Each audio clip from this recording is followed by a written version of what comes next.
Good evening, everyone, and welcome to In Conversation with Lawrence Hill, an evening of conversation with, of course, author Lawrence Hill, and facilitated by Dr. Daniel Coleman, Professor of English and Cultural Studies here at McMaster.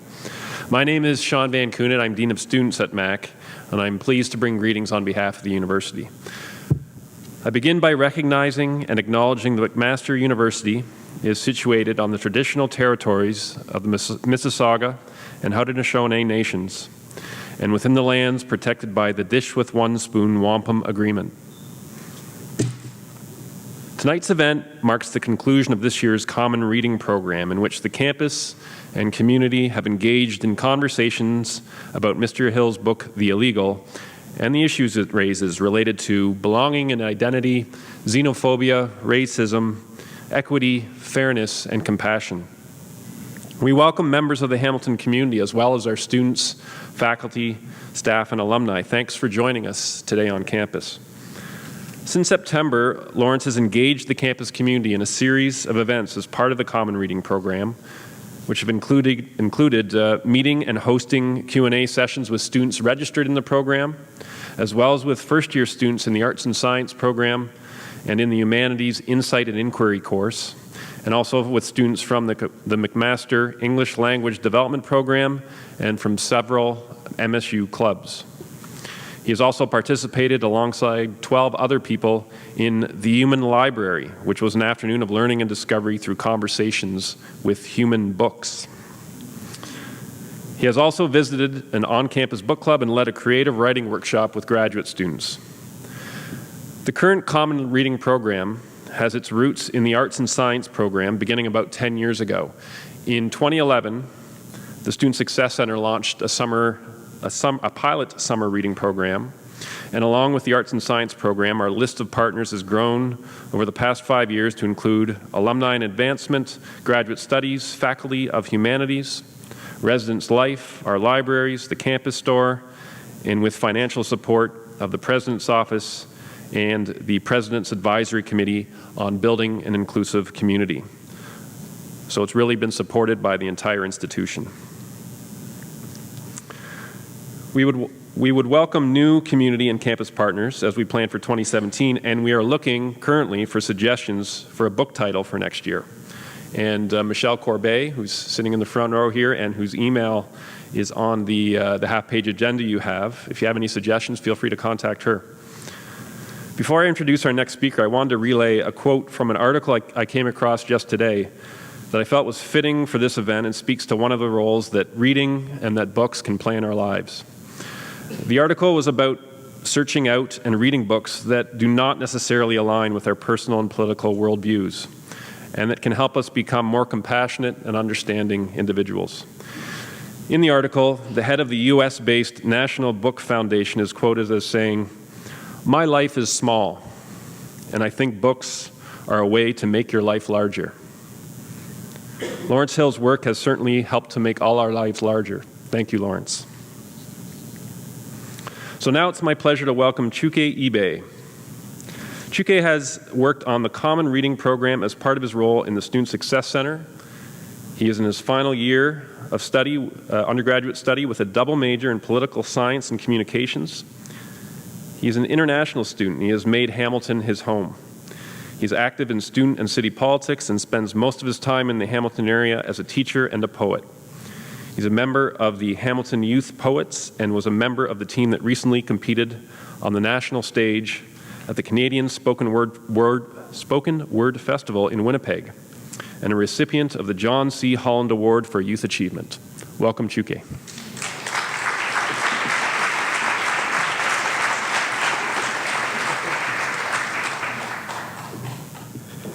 Good evening, friends. Good evening, friends. Good evening, friends. That sounds more like it. It's a great pleasure to be in the presence of old friends and new friends. Thank you all for being here. And we promise we have a wonderful evening planned out for you today. We also want to say a big and massive thank you to Isabella, who was playing the piano not too long ago. Let's give her a round of applause. As part of the Common Reading Program, we ask first-year students to reflect on themes, ideas, and issues presented in the book.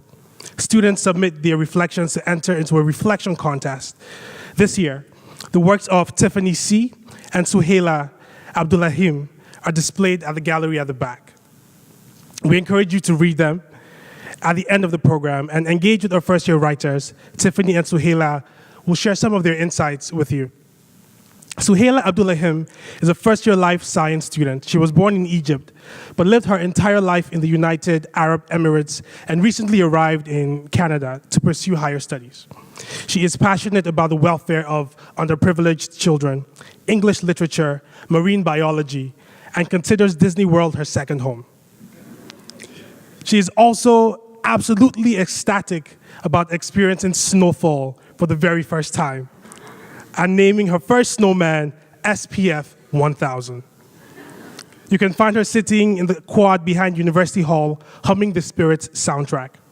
Tiffany C. is in her first year in the health and sciences and is thrilled to take part in the Common Reading program. If she is not in DBAC, taking dance classes, getting food on campus, or watching Netflix in her room, then she is definitely reading books in the library. Tiffany has a wide taste in literature. She reads anything from historical fiction to memoirs to mystery and more. Tiffany has been extremely excited about the author visit, and she's looking forward to today's event. Please welcome our two featured first-year students, Tiffany C. and Suhaila Abdullahim. Hi, good evening, everyone. I'm Suhaila Abdulhalim, and my piece is called Grandpa's Rainbow. Can you hear me? Yeah? Okay. This is a part of it. "What's red?" blurted Ismail. He had once spent an entire summer memorizing all the colors of the rainbow in exceptional order and was eager to show off that he knew exactly what the first color was. Red was for the spilled blood, gleaming and sticky on the ground, heavy with stories and memories once held in pumping hearts. Red represents what the people who survive remember in those who don't, and the legends created from that. Orange, continued Ismail, immensely enjoying the game. Orange was for the blurred scene his 10-year-old eyes could hardly discern because he was moving too fast and his tears were falling too slow.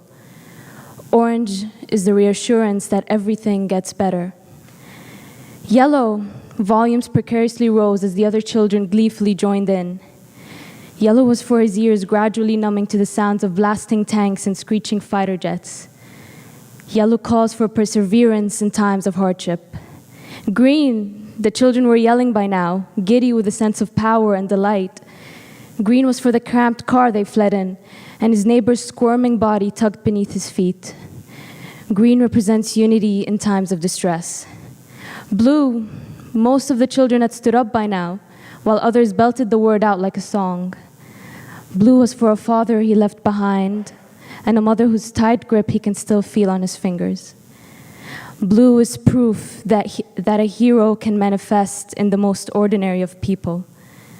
Purple, the children finally bellowed in unison, punctuating their explosion by falling into a mass of cackles. Purple was for his still dreams. He felt his own beating hard and understood. Purple is a reminder that the world still operates in color, and you simply cannot miss any of its paintings. The grandfather doubted the children heard him over their own delightful squeals and roaring laughter, but he smiled nonetheless, his wrinkles deepening into valleys that spoke of the years and memories that created them, because frankly, that is exactly what he had wanted. Thank you.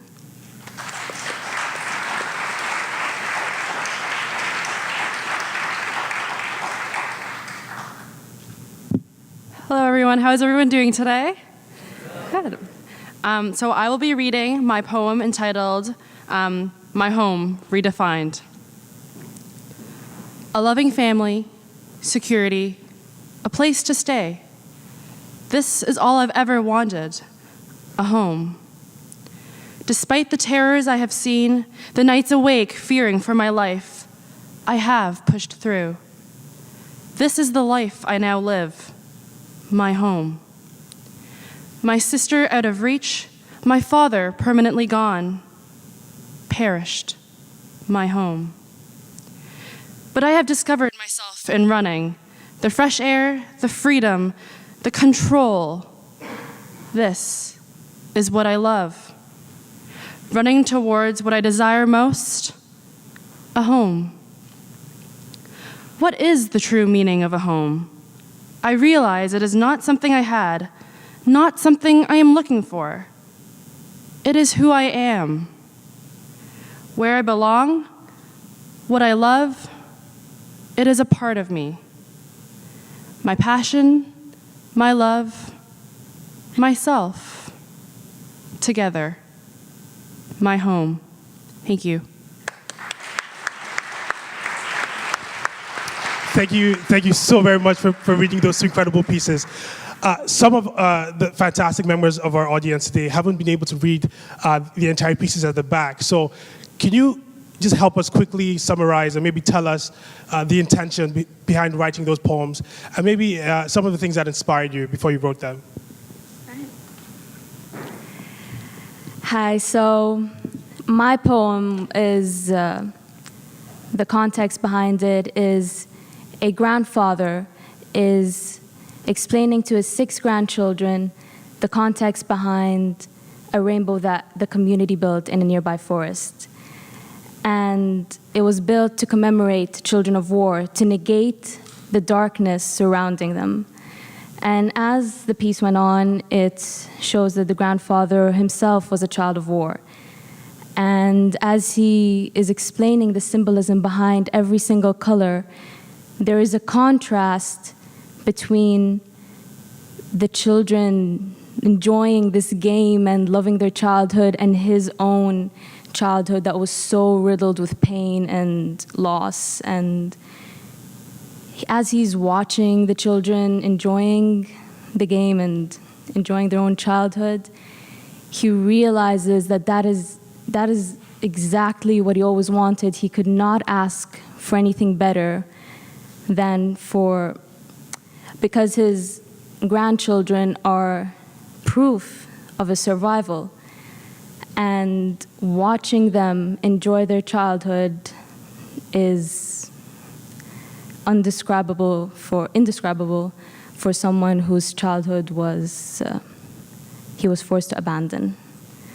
And for inspiration behind this piece, of course, the amazing book by Mr. Lawrence Hill, and the news for all the children of war just displaced everywhere. And from my own personal experience, when I was in school, which isn't a very long time ago at all, I vividly remember before the summer holidays, we would ask each other, where are you going for the summer? And some of us would say, hometown, baby, we're going to Syria, visiting my family.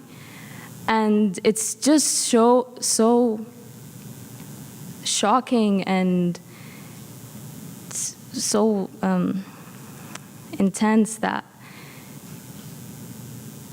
everything was so swiftly turned to rubble, and people are just left in a limbo between borders,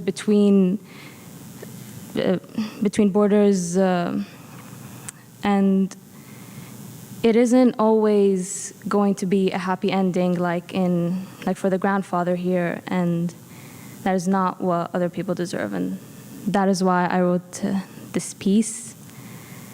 And this piece is also to show that beautiful things can come from if we stop alienating those who need us the most. And just like the rainbow, if all ethnicities, all races, all religions come together and we acknowledge our differences, we can create something beautiful, and like the rainbow that's made up of different colors, different meanings. And it's a symbol of love and acceptance and beauty. Thank you. Thank you.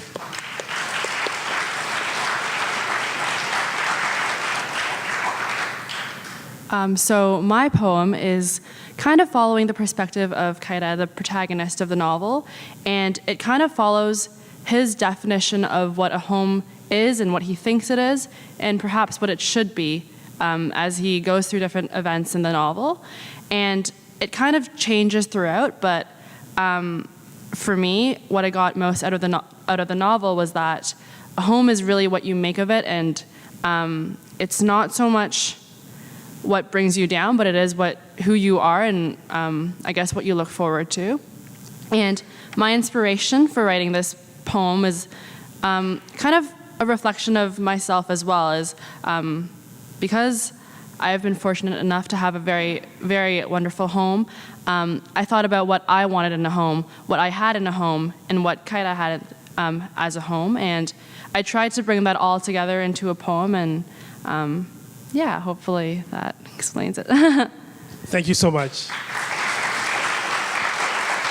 So we opened the reflection contest to all our first-year students who are registered in the Common Reading Program, and you could definitely see why these two pieces were selected to be displayed here. On behalf of the Student Success Center, all our campus partners, we want to say a massive, massive thank you.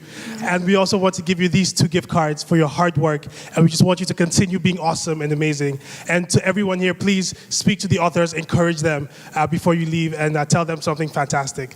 Thank you so much.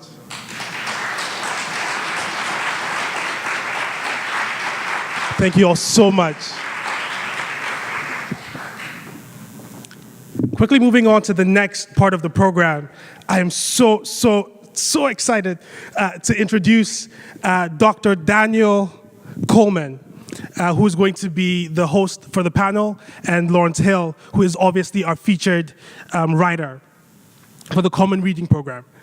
Daniel Coleman is a settler scholar who lives in Hamilton, Ontario, and teaches at McMaster University, where he studies and writes about Canadian literature, whiteness, the literature of indigeneity and diaspora, and the cultural and spiritual politics of reading. A really cool fact: his book, In Bed with the Word, was the first book to be featured in the 2011 Summer Reading Program. He has published numerous academic and creative nonfiction books as an author and as an editor. He is the co-director with his colleague, Dr. Lorraine York, of McMaster Center for the Community Engaged Narrative Arts. Dr. Coleman has received numerous distinctions for his exceptional contribution to the history of ancient and modern philosophy, and for his commitment to the defense of the humanities and liberal arts studies. His book, White Civility, has won the 2007 Raymond Kilbansky Prize for the best English language book in the humanities across the country. I first met Dr. Coleman at the John C. Holland Award, where he received recognition for being an incredible ally. His patience, kindness, and selflessness makes him an exceptional scholar and a human being. Please give it up for Dr. Daniel Coleman. So next up, okay, first, I have to tell a really real story here. So I came to Canada about 5 years ago, and I remember coming into a high school in Mississauga, earlier Mount Carmel. I had no friends. I didn't understand how to use buses, and snow just confused me. And so real. And one of my best friends throughout that process was this fantastic piece of literature. It's called The Book of Negroes. The Book of Negroes was the first book that I read when I came to Canada. It followed me on the bus. It tucked me in at night. And when I wanted to be cool, I just talked about the book with my friends in school. So it is a huge honor to welcome the author of that book, and also the author of the featured book this year, The Illegal, Lawrence Hill. He is the son of American immigrants, a black father and a white mother, who came to Canada the day after they were married in 1953 in Washington, D.C. On his father's side, Hill's grandfather and great-grandfather were ministers of the African Methodist Episcopal Church. His mother came from a Republican family in Oak Park, Illinois, graduated from Oberlin College, and went to become a civil rights activist in D.C. Growing up in the predominantly white suburb of Don Mills, Ontario in the 60s, Hill was greatly influenced by his parents' work in the human rights movement. Much of Hill's writing touches on issues of identity and belonging. Hill's first passion was running. As a boy, he dreamed of winning an Olympic gold medal in the 5,000 meters, But despite years of intense training and thousands of kilometers, he never managed to run quite as fast. As a teenager, he consoled himself by deciding to become a writer instead. And at 14, he wrote his first story on his mother's Elsie Smith typewriter. It was a bad story, but a good beginning. Hill's new book, The Illegal, won Canada Reads in 2016. The Illegal tells the story of Keita Ali, a runner from the mountainous islands of Zantoroland and one of the poorest nations in the world. Keita is targeted for his father's outspoken political views. Keita escapes into a wealthy neighboring nation called Freedom State, but the island nation's government is bent on deporting refugees living within its borders. Keita's very existence in Freedom State is illegal. Soon, he's running not only for his life, but for his sister's life as well. The Illegal is a twisting, intricately woven yarn that spins itself out in an incredible pace. Tongue twisters. Hill writes about a pressing issue of our moment, including race and discrimination, the movement of refugees across borders, and the political fight to define who belongs and who is an illegal.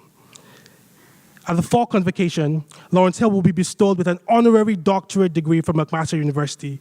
Please welcome Lawrence Hill and Dr. Daniel Coleman. Wow, it's going to be tough to follow that act. You know, Chuki's enthusiasm and energy is like a dynamo of wonderful energy, and so I hope you're enjoying it. And then what a beautiful opening from Tiffany and Suhaila. Thank you for the writing that you do, and keep writing. There's real talent there that was so moving to hear, so thank you for that. Lawrence, welcome back to McMaster. Thank you. Thank you very much, Daniel. And great thanks to McMaster University, and congratulations to Chuki and to Zuhaila and Tiffany for your spoken performances. Check out Chuki online doing his spoken word work. He's quite an artist himself. I look forward to seeing more of you. And thank you for welcoming me today.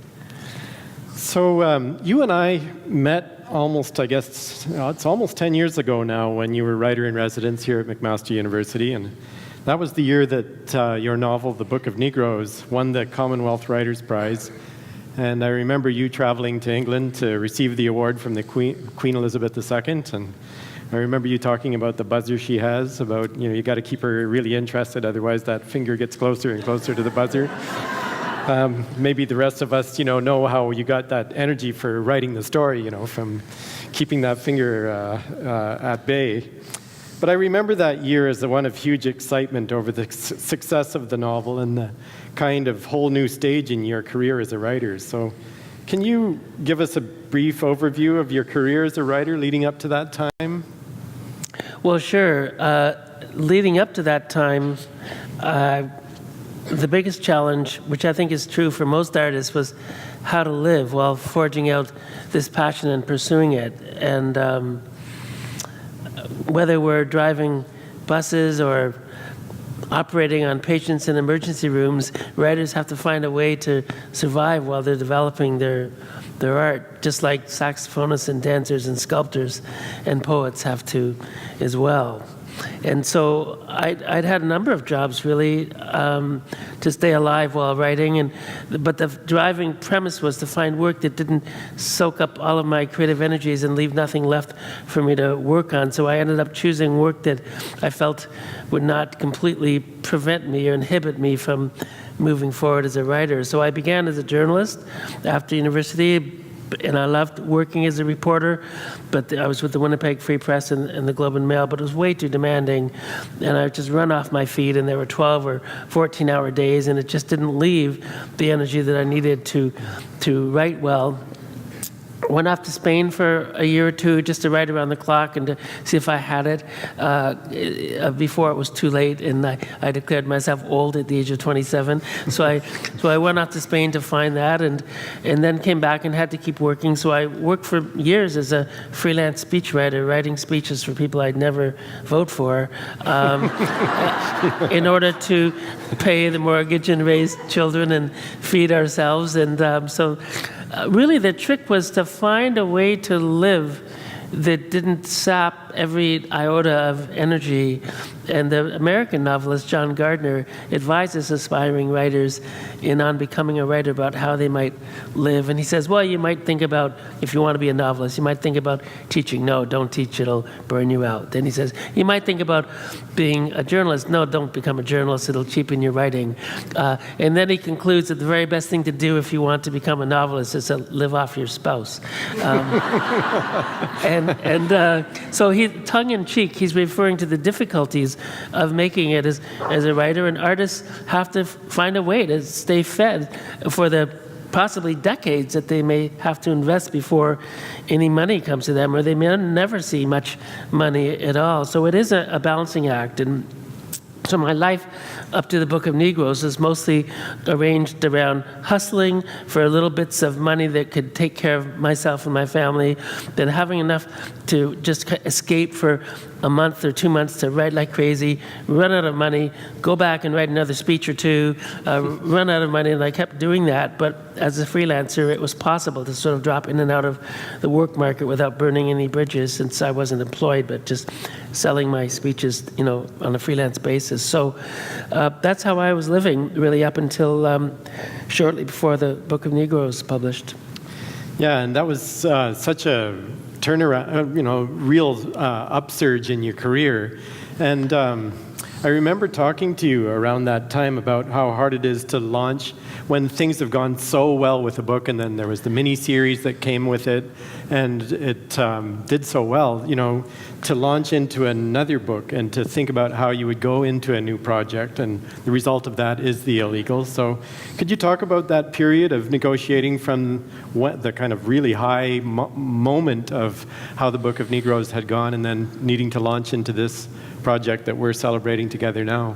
Sure. Well, sadly, many of us, and I would include many writers in this equation, and sometimes myself too, we seem more hardwired. This is unfortunate, but we seem innately more hardwired for failure than for success. And it's almost as if we expect failure more than we expect success. And it takes a certain kind of courage to learn to live with success and to build off it, and to make the best possible uses of it in moving forward. And I guess for a while I was just kind of overwhelmed by the magnitude of the attentions that the Book of Negroes brought. And it introduced great privilege and opportunities for me, especially in terms of publishing internationally, but it also introduced a whole new realm of challenge in terms of time management and securing time to work on new projects. And as the demands grew, of course, thankfully the speech writing could drop off because I didn't have to do that anymore, but other demands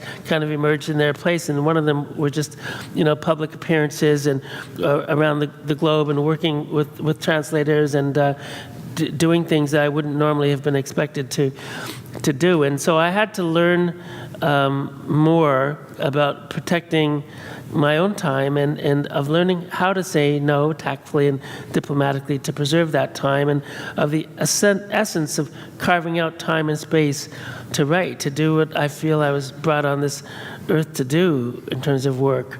And so I had to learn to keep that world at bay and not to let it take over everything, so I had time and space and creative energy to produce new work. Well, and the other thing about that is that The Illegal is a very different kind of book, too, from previous projects you'd done. Like, I'm thinking about the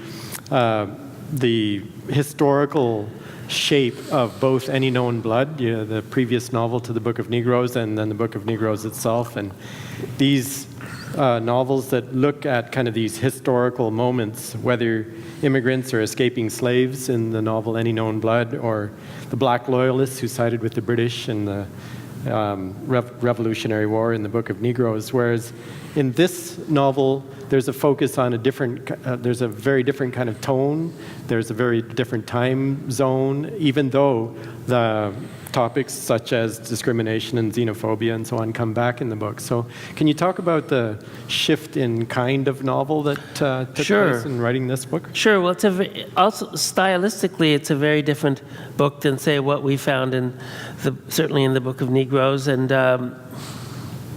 I guess I was looking to explore themes that are just as difficult and deadly and tragic as one explores that I explored in the Book of Negroes. But I was looking to do so with a kind of a lighter touch, with sometimes acerbic and satirical tone. I was looking to play with language and to have an effervescent kind of energy permeating the page. I was looking to have multiple voices celebrated on the page, taking turns holding the mic, telling the story of the novel, whereas the Book of Negroes is told from one woman's point of view, from the first word to the last word, because it echoes the tradition of the slave narrative, which is always told in the first person. This is my story, this is who I am.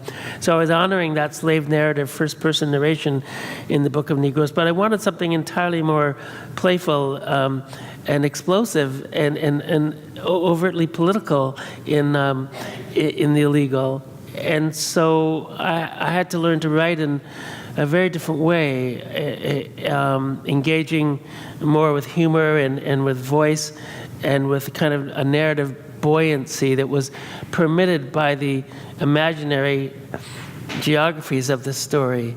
So I was able to be more loose and kind of freewheeling in The Illegal. And you really can't write the same book twice, and if you tried, it'd be a terrible failure. And the only thing you can really do as an artist is to try to keep moving forward and forging your work on the page in different ways. And I like to think of my work, the body of work I'm trying to produce, as a mural, and each novel or story or film or whatever is just a little piece of that mural. And I'm trying to paint a big mural, and there are all sorts of different expressions, really reflections of my own soul at the time that I was writing throughout that mural. So necessarily The Illegal had to work in a very different way. I was asked by my editor to write another historical novel following right up on the heels of the Book of Negroes, and I just didn't want to. I needed to work in a different way, to breathe in a different way, to recover from the emotional strain of writing the Book of Negroes, and to just work in a different way on the page. So I guess I had to listen to my own heart, and find a way to convey that story with energy. So I'm interested in the way you just said that the fictionalization, these are fictional places, Xantoro Land and Freedom State, gave you a freedom for other things like the freedom of the humor of the book and so on. So not setting it in a realistic place liberated your writing voice? Very much so. I felt that I was, I had to kind of follow a biblical, fairly quiet tone in writing the Book of Negroes, and to have a quiet, sort of sedate approach on the page. I was very happy with the result, but it certainly was confining. It wasn't exactly effervescent, in the energy. It was quiet, and I wanted to write in a whole different way. And I found that inventing geographies and peoples and countries kind of opened up the possibilities of play, much more so than if I'd had to adhere to certain very specific socio-political reality, a certain geopolitics that was meant to be real. So yes, for sure, the invention of place, I think, ran parallel to the playfulness of prose. So, we do have the sense of the fictionality of these places, but it's hard to read this novel and not think of the Trump campaign and immigrants and undocumented people in mind, or previously, when you were writing the novel, the Harper government had some pretty restrictive approaches to refugees and immigration. So what relation do you see between kind of the real political life that was going around you as you were writing, and then placing this in this fictional context, and either freedom or limitation of doing that?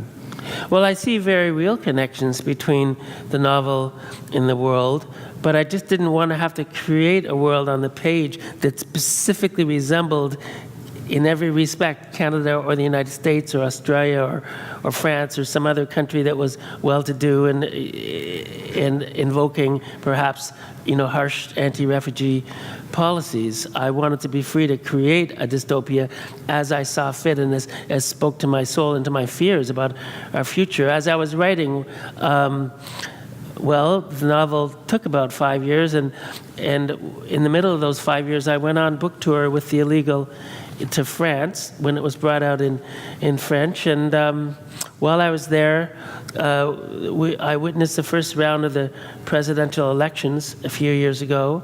And during those presidential elections, Le Front National, which is a far-right, openly xenophobic party, dedicated to hostile policies towards refugees and immigrants, Le Front National won 17% of the popular vote in France in the first vote of the two-tier presidential runoff. And so, to me, that struck me as frightening. And I've seen in Europe over the years less reticence to express incredibly hostile attitudes towards refugees and immigrants than I've seen in North America until the Trump campaign was unleashed in the United States. And so I was thinking, and of course the Trump campaign hadn't really begun before I'd finished the novel. So I was worried about the emergence of xenophobia and hatred and a closing of the hearts toward refugees and immigrants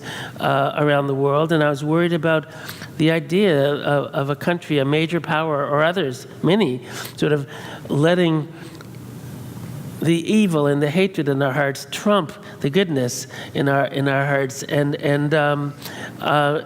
really dominate, a better angel in ourselves. And so, I guess I wrote the novel as a warning, to myself and to readers about where we could go if we embraced hatred. And what if a major parliamentary democracy came to power, as has now happened, not a parliamentary democracy, but a republic, electing, a leader or a government that was openly hostile to the presence of Muslims, for example, refugees, immigrants. I've been worried about that, and I worried about it even more now than I did when I first began writing the novel. So I did think of tying it. I did think it was tied intricately to the stuff of the world and to where we might be heading, even though I was setting it in imaginary countries. Are there traps to, I don't know if traps is the right word, but challenges, let's say, to the playfulness of the genre? I'm just thinking, for example, that in this story, there's so much stacked up against Keita Ali.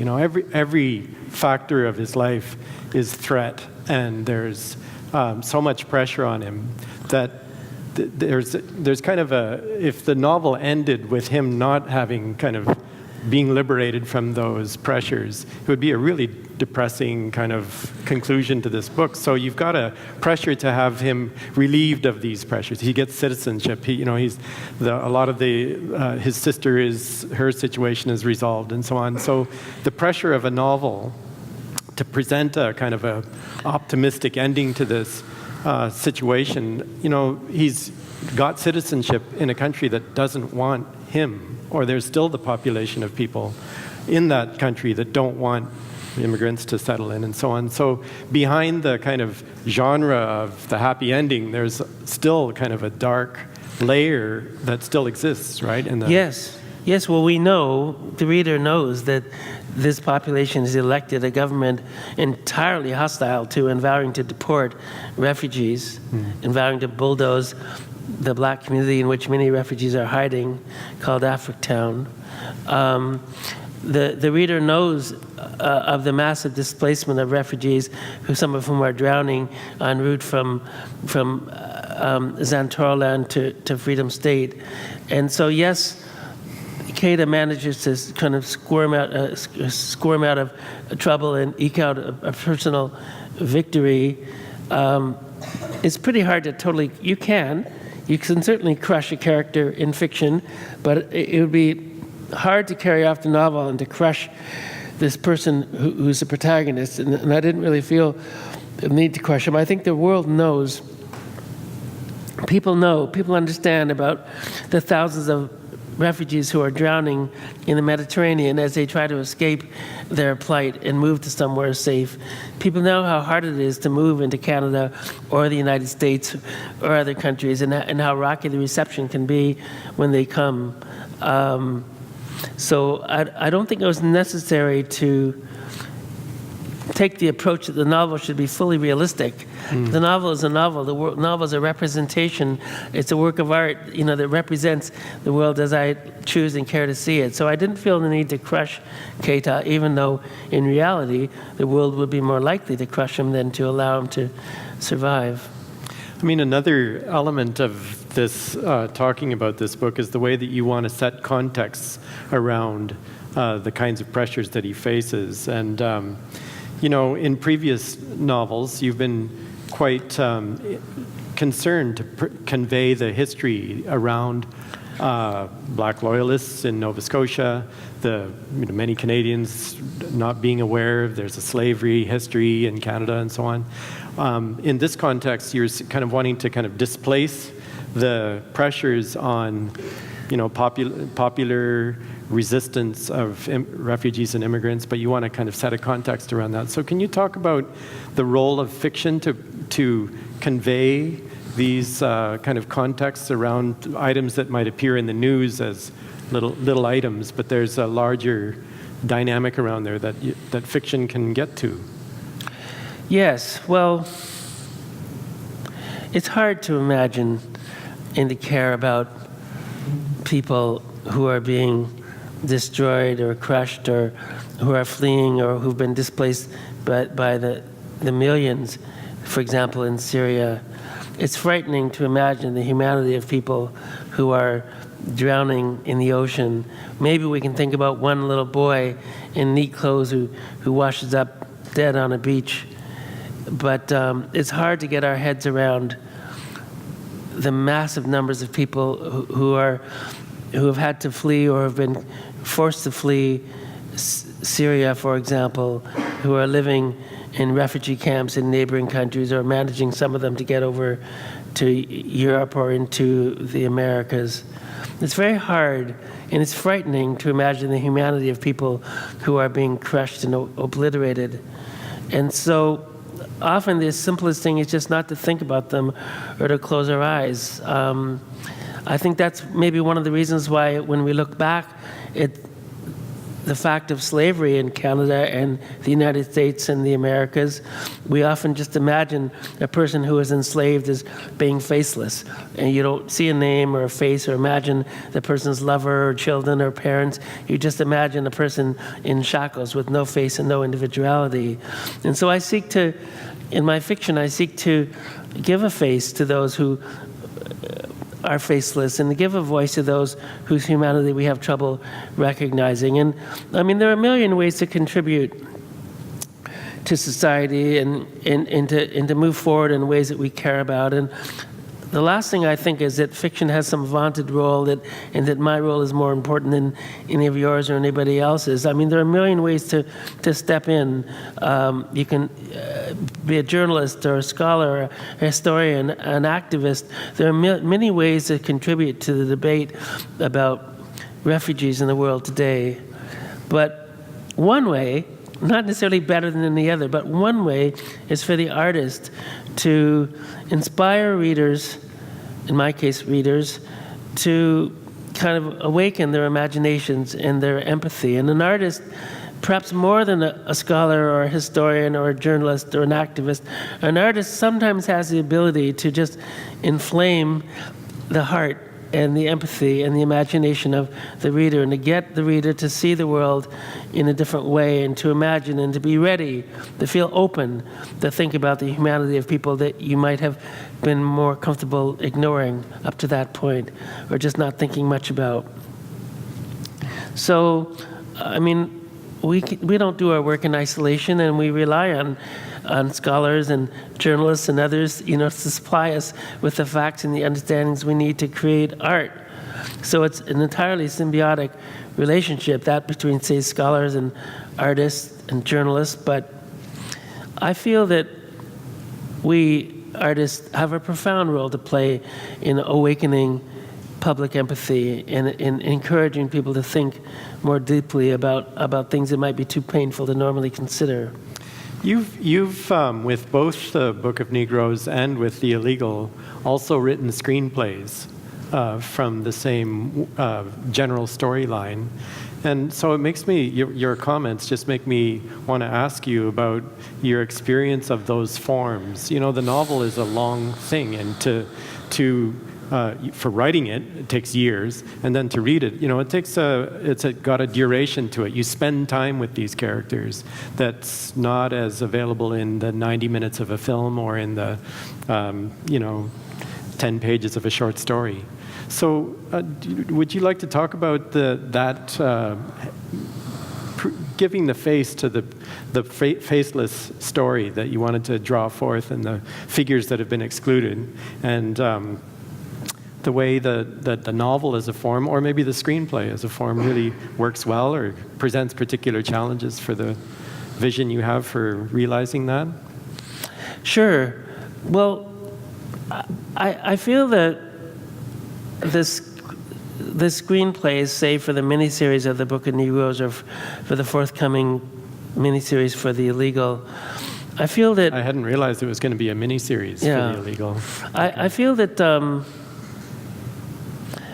you sort of have to let your baby go and let your ego go with it, and just try to imagine a whole new way of telling a story that's appropriate to another medium.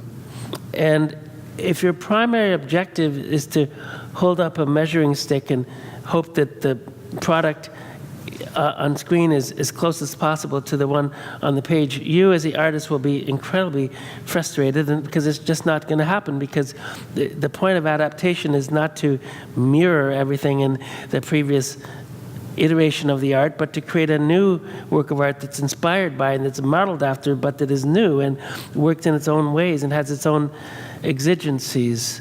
And so you can't have as many characters walking around on screen as you can in a book, but the characters that do stay with you in the adaptation generally get to hang around the protagonist for a longer period of time than they can in a novel. You can't display nearly as much violence on the screen as you can on the page, and things like nudity and violence and overt physical oppression.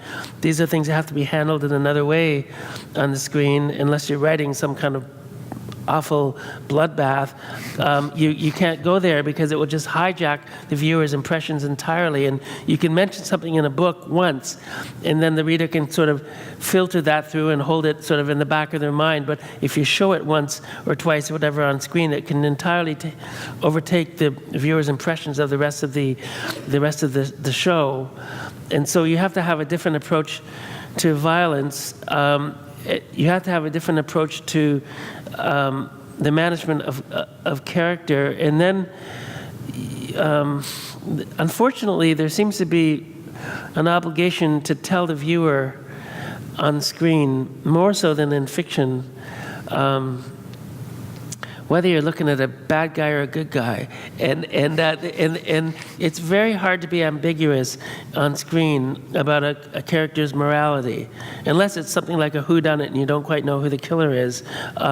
It's harder to get away with a screenplay that doesn't sort of present clearly to the viewer what the morality of a certain character is. And so it's harder to negotiate subtlety in terms of moral orientation.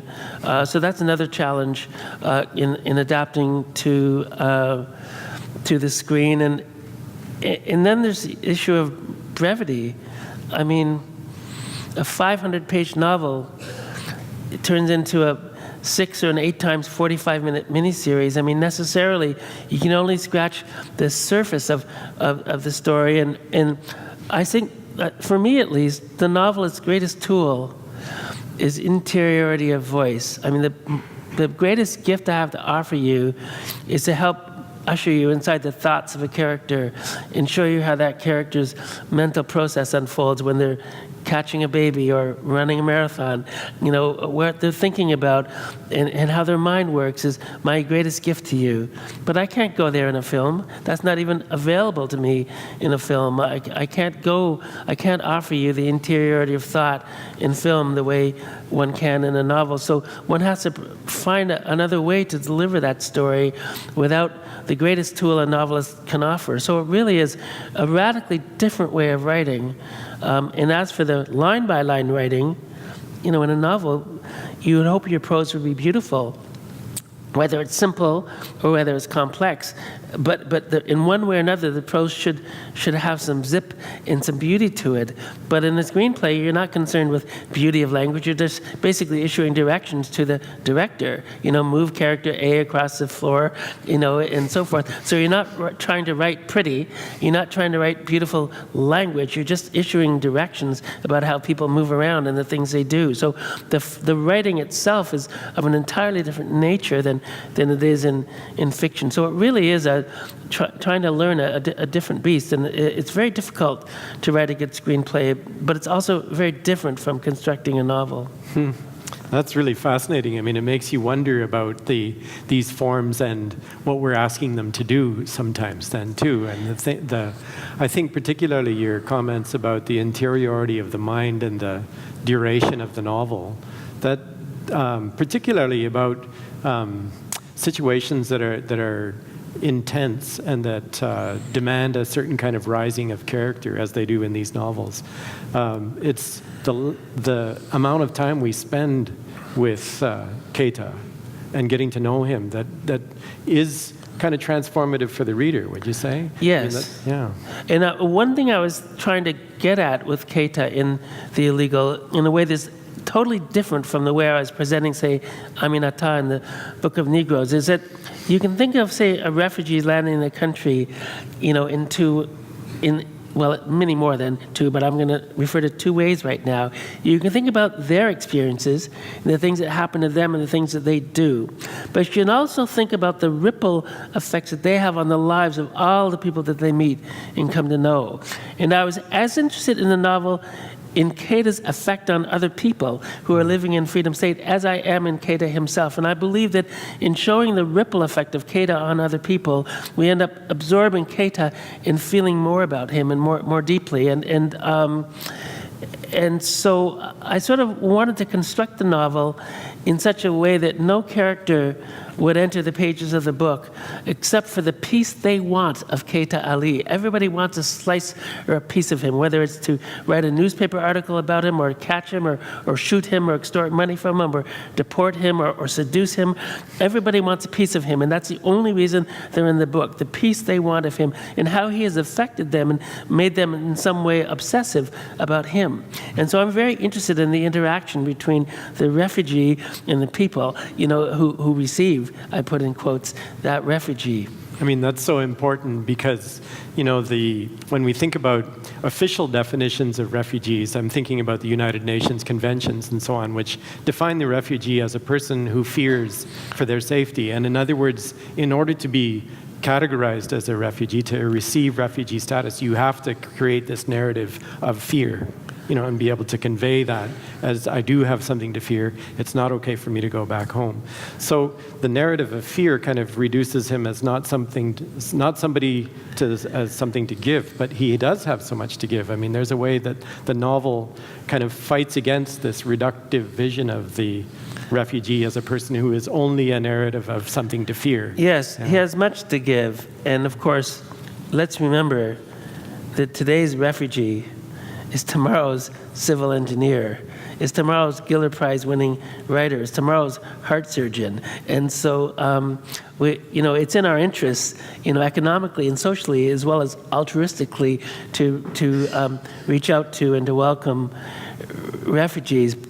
But in the novel, it was very deliberate that, say, Keita befriends this older white woman who's a widow, who's well-to-do, but who's got a host of troubles. Her name is Ivernia Beach, and I feel that he gives her certainly as much as she gives him. He gives her a reason to live, at a point when she's just about done with even wanting to live any longer. And he rescues her or helps her in a crisis when they first meet.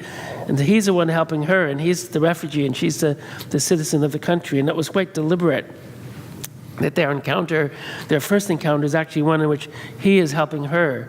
And I think it's easy to forget that, you know, and connections and friendships and relations between refugees and those who are established in the place, it's a two-way street.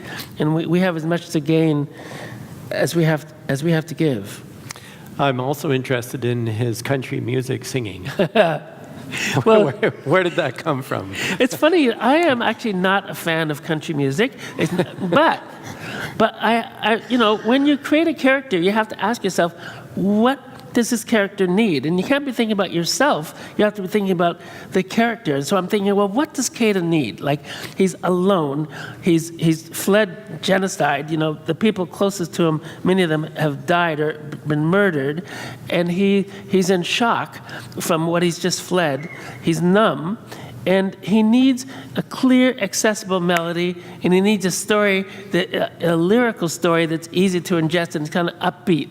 And so Cato loves country music because there's sort of no music in North America that's got a clear story and is more sort of generally openly melodic than country music. And so it seemed to me that country music would really resonate in Cato's soul. And also, he's grown up in the church in Zantoroland, and the one place that he's allowed to express emotion or tears or to express pain over the deaths in his own family is to sing or to be, you know, in church. And so singing for Cato kind of allows him a chance to connect with his emotions in ways that wouldn't be allowed at other times. So he sings when he runs. He's learned to sing when he trains in Zantoroland to psych out his opponents, because what can be more disturbing than to hear your opponent singing while he's passing you in a race? So he sings, and the singing is sort of a path to open up his emotion. And so it seemed to me just perfect that Cato would love country music. Well, it works really well, and it's a relief a lot of times in the novel to have his moments of singing at his opponents and singing on the street, and it's a real delight. And also, I was, you know, just while we're talking about stuff like that, I was intrigued to see Tim Hortons appear in the novel, thinking Tim Hortons, and as it's taken over the world actually, and even in Freedom State, people have become addicted to Tim Hortons. We also have the Boston Marathon. We have Canada in the novel, which is poaching refugees from other countries who are elite runners, so that they can run for the Canadian Olympic team, since we don't produce our own marathoners fast enough. And so there are many kind of references, real and playful, to the real world, whether it's Tim Hortons or the Boston Marathon or Canada's Olympic teams. Because we are in the real world. It's just that I've put two fictitious countries smack dab in the middle of it. We're going to open up the floor to questions from the audience very soon, but I also wanted to ask you about a different thing, and this is, I think you're the only person who's won Canada Reads twice. I think that's right. And for those of you, everybody knows Canada Reads, but if you don't know, that's where celebrities are chosen to defend a novel, and you had Avi Lewis defending the Book of Negroes, and then you had Clara Hughes defending The Illegal. What was it like to have these folks, you know, arguing strenuously for your novel and then it coming through in that competition? Well, it was kind of like the same pleasure of having a director want to develop something for film, or a translator wanted to translate a novel into Spanish or Hungarian or Dutch. It's such a thrill to have somebody want to take your work and, you know, trumpet it or work with it in another way or celebrate it. And, you know, we work long and hard, and often in states of utter isolation and solitude when we're writing, especially when we haven't got any publication deals yet or any following.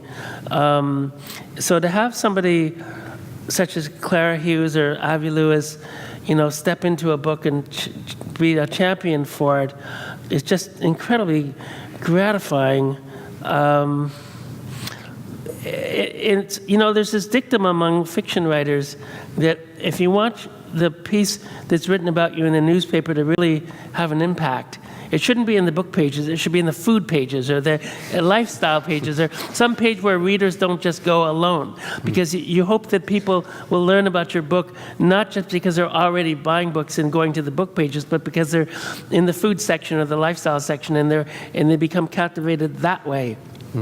And so for Clara Hughes, is the only Olympian in Canada to win medals in both the Summer and the Winter Olympics, or to, for a person of Avi Lewis's stature to sort of, as a journalist, to embrace the books I've written and talk about it, is kind of, for me, a sign that it's entering, or has a possibility of entering popular culture and connecting with ordinary people on a much wider basis than just those who go to, say, the Globe and Mail book page or something like that. Well, as a sign of that, I was reading this piece. I don't know, I haven't read the demographics myself, but that Canada Reads is second to Hockey Night in Canada as CBC's most popular show. So talk about getting in the food section.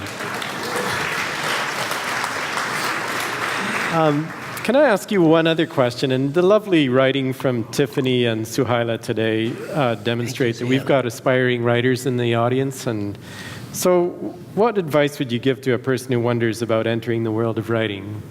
Thank you, Danielle. And Tiffany and Suhaila, thank you so much for your works. I was so delighted to hear you, and I was quite struck, Suhaila, by your use of The Color Purple. It made me think, of course, of Alice Walker in the book. Have you read The Color Purple, her novel? You should take a look at it. And because she refers to The Color Purple in her novel, The Color Purple, Alice Walker refers to it in the very same way that you refer to it, as sort of a sign of life. And you wouldn't want to miss the beauty of life that's represented by The Color Purple. And in Alice Walker's book, purple is a color that God puts down to make sure that you notice beauty in the world. And it's a really beautiful concept, actually. And so if you haven't turned to it yet, it's a painful book, but uplifting and beautiful. The Color Purple by Alice Walker. You made me think of it, Suhaila, when you were reciting your poem. And it's a beautiful poem, so thank you.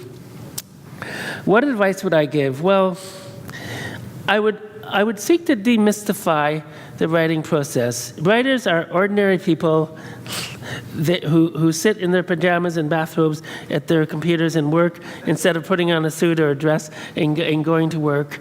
But other than a difference in clothes when they're working and maybe working at home instead of in somebody's office, writers are ordinary people with extraordinary grit and determination and desire. And as I was mentioning to graduate and undergraduate students earlier today, I really profoundly do believe that the most significant trait to determine whether you'll make it or not as a writer is not your education or your IQ or your brilliance or your intellect. Clearly you need to have tools, but the most significant trait that will determine whether you'll make it is whether you have a sufficiently obsessive determination to just do it and to keep going back to the work. And it's really not very romantic. Writers spend a lot of time alone in the chair, staring at a screen and engaging in their imagination. It can be isolating and lonely, but you have to have the confidence to spend time with yourself, to turn off the external devices and to see where your imagination takes you and to go there day after day after day. And really, although I'm sometimes asked for a little magic potion that you would need to take to become a writer, I always respond, and it's not really meant to be facetious, but sort of to demystify. And I say, well, the magic potion is GYAIC. And then I'm asked, well, what is GYAIC? And it's get your ass in chair. If you want to be a writer, sit down in that chair and turn off the external devices and work and rework and rewrite and keep at it and know that you're in for the long haul. I also think it's a good idea to be realistic about what you can achieve and what you can live off. And most writers spend a lot of time, or maybe even a whole lifetime, without making any serious money. Most writers in Canada live in conditions of poverty, if that was the only money they're earning from, say, book sales. And so you have to have a plan to stay alive and take care of yourself while you're developing. And if you really are writing, even if nobody ever read your book, you should feel that it was a worthwhile thing to spend those 3 years developing that book because you just had to do it. And whether or not it sells in the world or how much it sells is business. But as an artist, you had to do it. And you're an artist if you're writing, whether you're published or famous or not.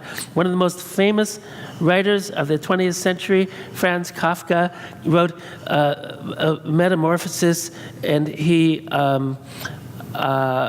died, before he was known. In fact, he pleaded to his best friend to destroy all of his writings, but they weren't destroyed. They went on to be published and they become really famous. So was Franz Kafka less of a writer because he wasn't published before he died? Of course not. He became one of the most important writers of the 20th century in the Western world, and it just so happened that we didn't know of his work until after he died. So did that mean he wasn't a writer? Well, no. You're a writer if you write.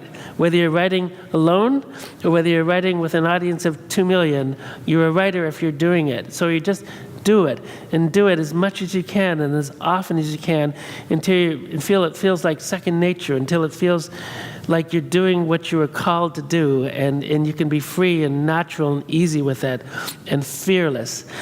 So be fearless and go at it as much as you can and get your ass in chair.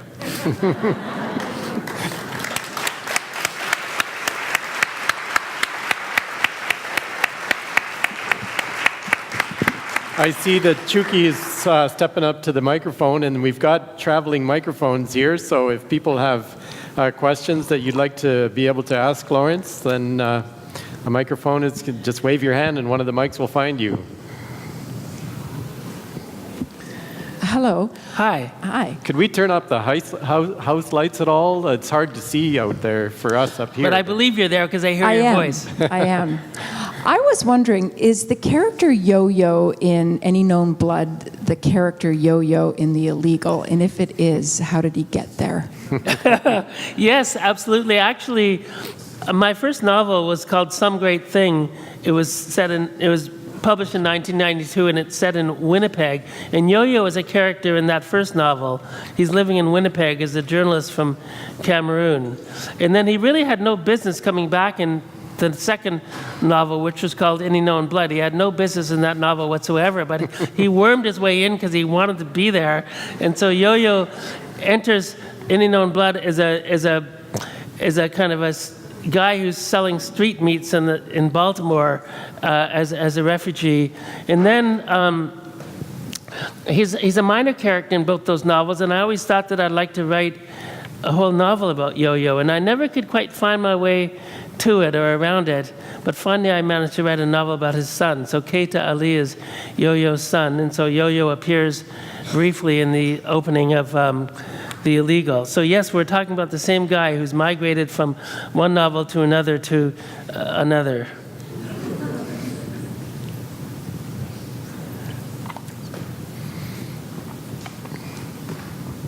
I was wondering, when you think of an illegal person, you always think of someone who's hiding from the world because they need to survive in a place nobody wants them.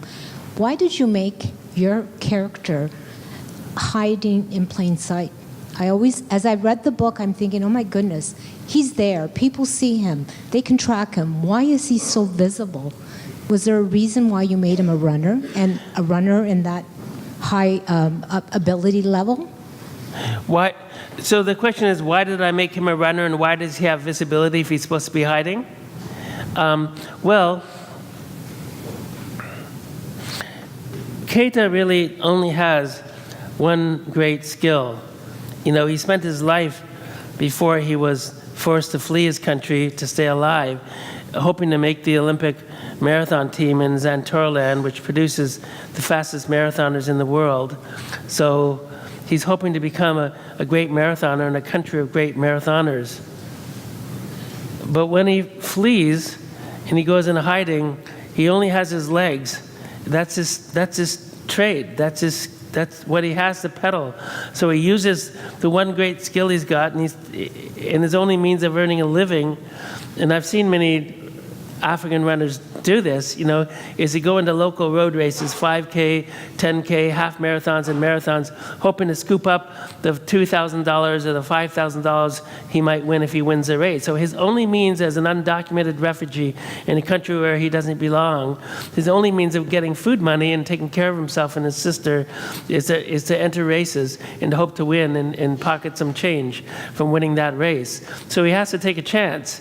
And also, of course, that makes his problem a little more acute, and it adds to the drama of the novel, because every time he pokes his head up from under the ground and goes in a race, he's exposed to more danger. So it makes for a more interesting read, because running is both his means to survive and it's possibly going to be his undoing, if he's caught. And so I like the idea that he comes with his skill, and he's got the chutzpah and the ingenuity to use the one thing he's got in his back pocket, his beautiful running legs, and to put them to work so he can make some money and survive in a country where he can't work legally. He has no means of earning money. He can't go to the state to ask for support. So he's got to do something to stay alive. So he enters races hoping to win and pocket those dollars that come to the winner. So it's a solution to his need for cash, but it's also a danger because it exposes him to trouble. So it seemed like a perfect way to bring this person into the story. Also, running, like the marathon, it's a great vehicle to unite characters in a novel, because you have journalists and you have coaches and you have fans and spectators and you have runners and you have unethical marathon agents, and you have all sorts of people who come together in the site of a marathon in the same geography. And so I had to find a way to bring people together for some of the big scenes. And so the marathon, the race, is a great way to bring a whole cast of characters onto the same page.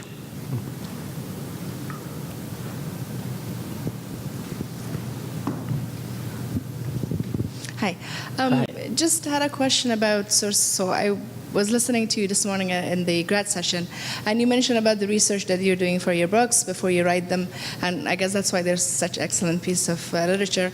So I was wondering, since you're dealing with some of these issues that are either historically painful or contemporary issues, how do you put aside your own kind of, not opinion, but just, how do you deal with the emotion of writing about these subjects? And does it help you in terms of writing how you want to just shape these characters? Or do you need to put them aside temporarily just so that you could have another side to the story? So how do you deal with these emotions, I guess, because these the ideas that you have in the book, they're particularly painful when you're writing about them. And you are basing these characters on some of the historical events that happened before, or something that we're dealing with right now that are basically true. Sure. So basically, how do I deal with the emotions that are stirred by writing painful stories? Well, sometimes readers come to me, not so much with The Illegal, but say with the Book of Negroes, and they might say, I was reading your book and I really liked it, but on page 30, I really had to put it down for a while because it was just too much for me. And I will reply, yeah, I had to put it down a few times too because it was too much for me to write. And we also hear about actors, and we often hear about actors who are given awful roles. When I say awful, I use the word playfully. They're great roles, but they're roles that involve a lot of pain. And we read about actors who suffer, who pay a price for the roles that they inhabit as actors. And we have no trouble imagining that. Well, novelists pay a price too, and I was beset with nightmares in writing both the Book of Negroes and The Illegal because the stories were so incredibly painful. And often writing is a response to pain, and writing is a way to sort of reset the world in a way that's satisfying, and not necessarily to make a happy ending when the original ending was bad, or make everything pretty when it's sometimes just ugly. But writing is a way to kind of make sense of the world and reconstitute it in a way that's satisfying, and to bring it all together and to sort of make it make sense, because life often doesn't make sense, but fiction is supposed to. And so it feels good to make sense of a world that is sometimes senseless. I think that's one of the driving impetuses, one of the reasons I'd want to write in the first place, to make sense of the senseless. So it can be extremely painful to write painful scenes. And one of the ways I deal with it is to try to write those scenes quickly and not stay mired too long in that stuff, and then to come back and rewrite quickly as well, and just not to dwell there too long, but to move swiftly through it. Another thing to keep in mind is it is not necessary to violate the reader to get the reader to see something ugly. You don't have to rub the reader's nose in it. You know, you can show a little bit, and a little bit can go a long way. And so it's important to think sometimes about restraint as well, and to think of the reader as being smarter than you. In my case, it's easy to imagine the reader being smarter than me. And if you think of the reader as being smarter than you are, then you don't have to explain everything to the reader, or you don't have to set it all up or catalog the horrors, because the reader knows what those horrors are. And so you should assume the reader is smarter than you, and then you can back off a little bit in terms of shoving it, down the reader's throat. It's not supposed to be a lesson. It's supposed to be an art. It's supposed to be engaging and not necessarily uplifting, but beautiful in its own way. And so, how I deal with it is just to feel that the writing itself makes me feel that I'm processing life in a way that ends up being more satisfying, and it's deeply enriching. Even if nobody were ever to read it, it feels good to write. But it's also sometimes, very painful, and I won't deny that.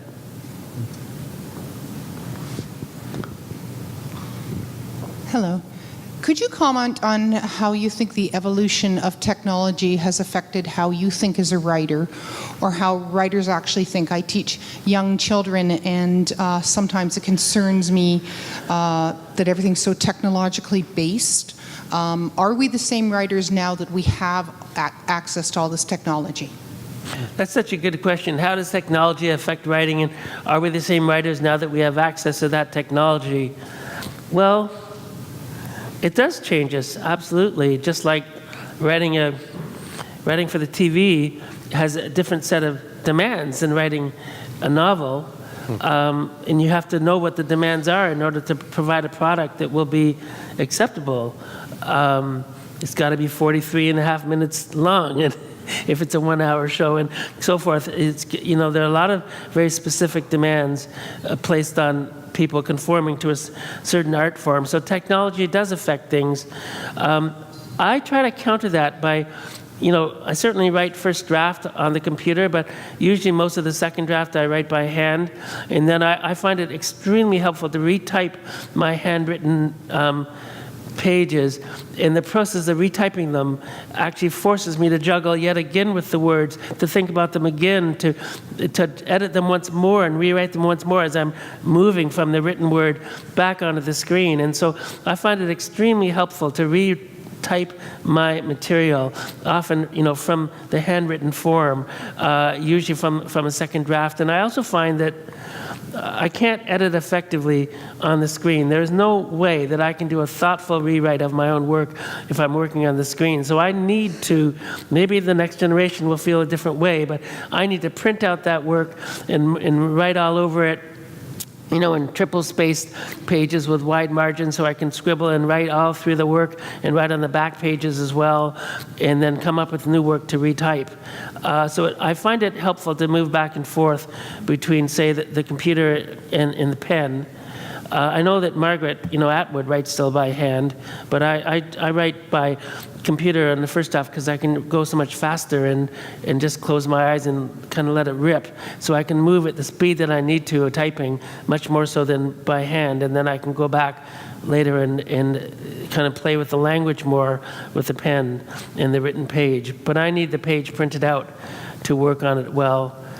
For sure, technology, I think, has a profound effect on how we deliver our work and what kind of patience people have. So I try to move back and forth because I feel it's good for the words I'm putting forward in a novel. I mean, a related point to that you made earlier was how the inner life of a character is something you can get to in words on a page or on a screen too. but that the visual form that you're writing in when you're writing a screenplay, how do you convey the morality or the interviews? These things all have to be conveyed by what? Good actors, rather By than actors, and writers. a look between two people, you know, can just say, you know, say so much. And of course, you know, for a screenplay, the words are just directions to the actor and to the director, and so you're counting on other people to bring that work to life. That's not the final form, that's just an intermediate step.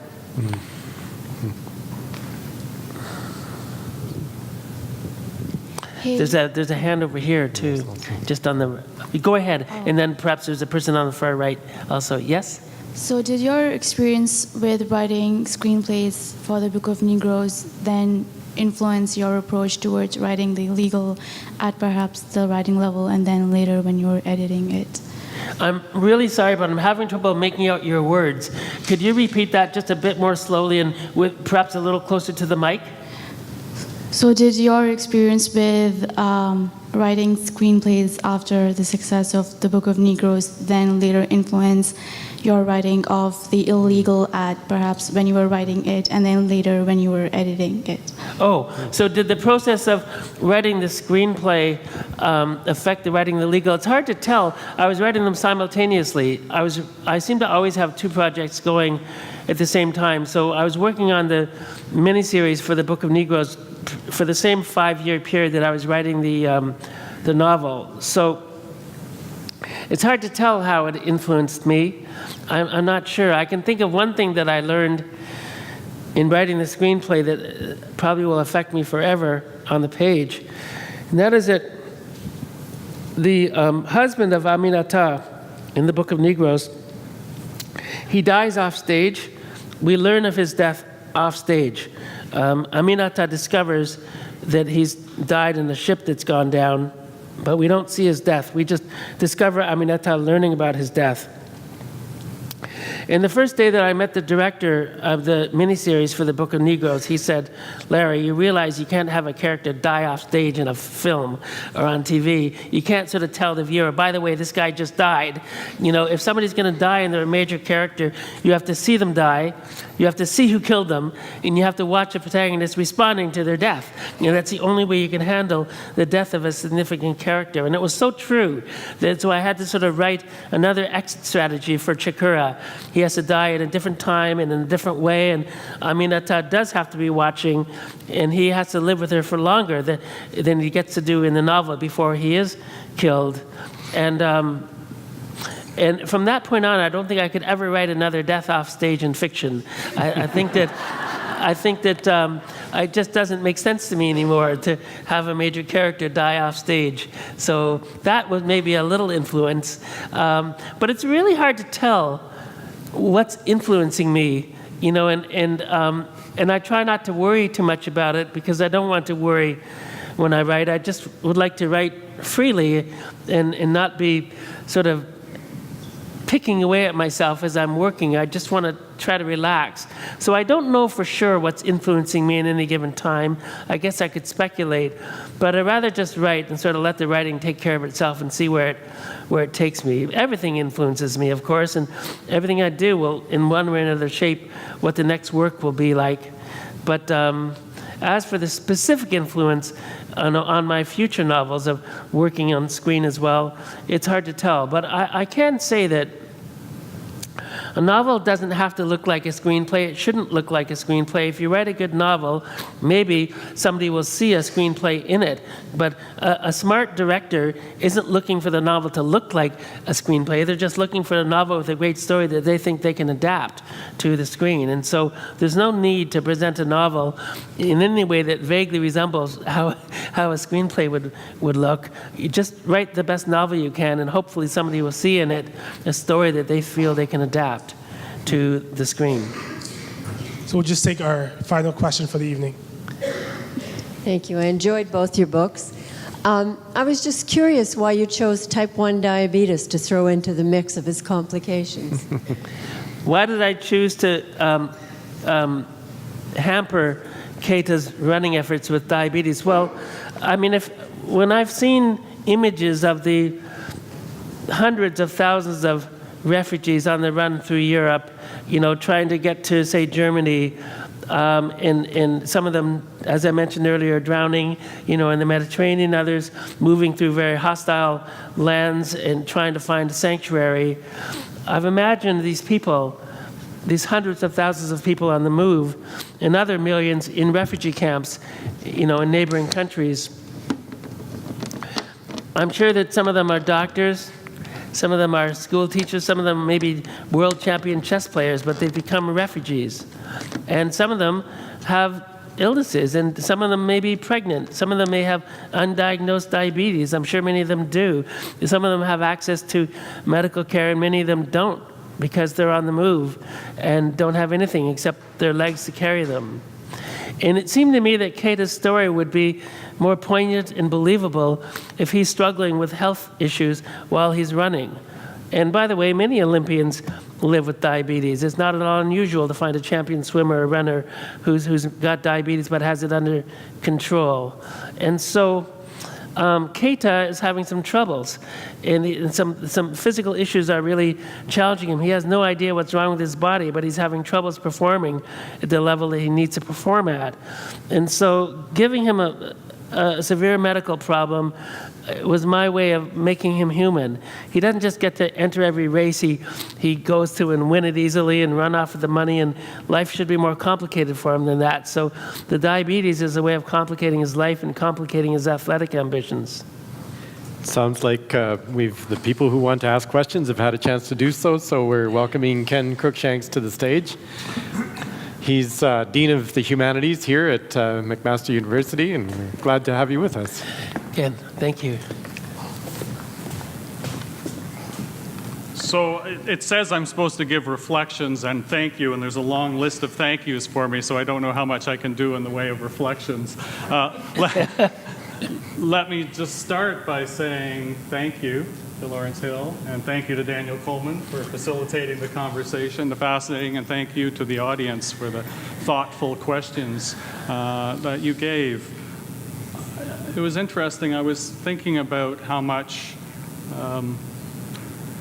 in recent days we've been reading about the closing of our minds, closed-mindedness, and concerns about that. And then I was listening to you, and I was thinking about the degree to which we are faced with political movements and politicians which are encouraging us to close our hearts. And I hadn't thought of it in those terms until I heard you talking about the opening and closing of our hearts. And the extent to which then writing a novel counters trying to make people faceless, gives a face to them, gives an inner life to people so that we have to think about people as people and not as something other. The extent to which then this novel, many novels, but certainly this novel, counters the closing of our hearts, and how important that is, especially right now. And you alluded to the political movements that, even as you started to write, were of concern to you. So I want to thank you for writing a novel that encourages us to open our hearts and to think of humans as humans, and to think of people as people and not as someone that we should make faceless. So thank you. Thank you.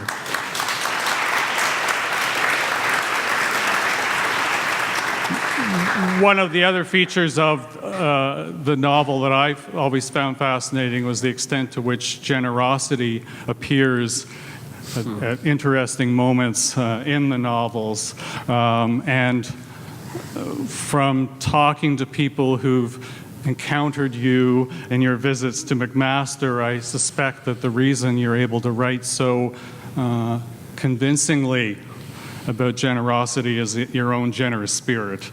And I want to thank you again for your generous spirit and sharing with this audience and with many students as well your experiences and your generosity in listening to them, in listening and thinking about what other people are saying. Thank you very much. Thank you.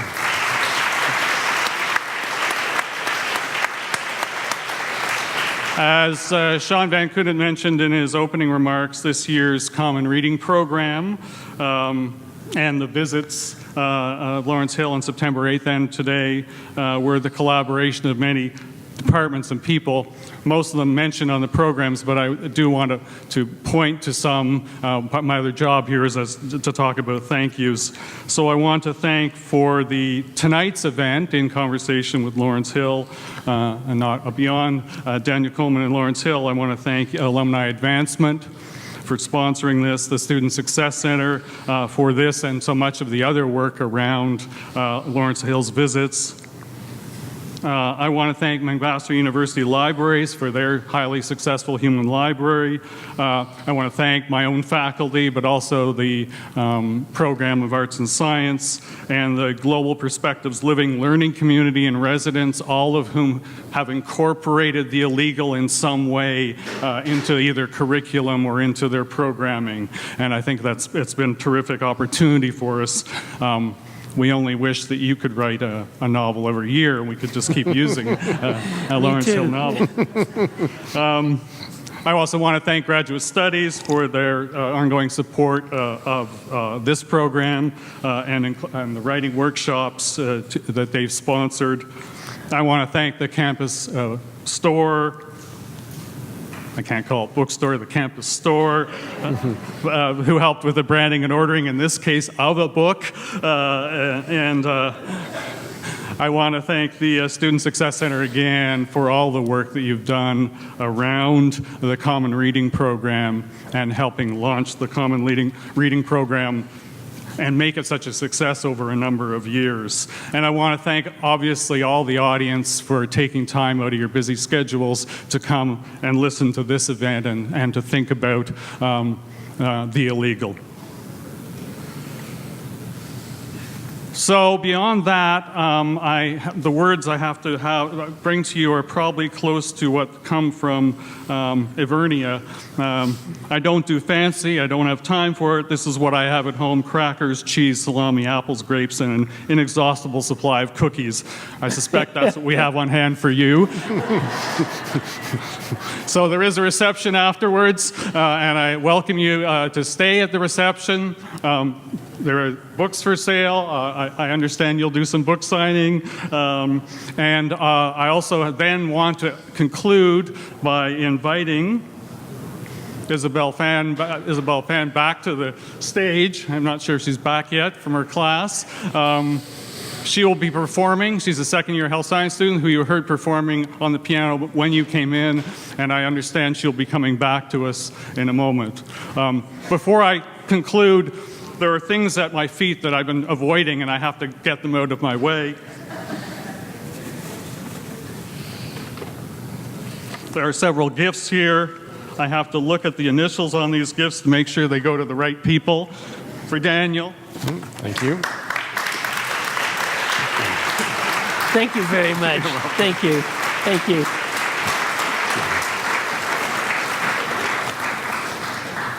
And I'll leave one on the piano. Thank you all for joining us. Please feel free to stay around and enjoy the reception and visit with one another and visit with Lawrence Hill if you will. Thank you very much. Thank you. Thank you.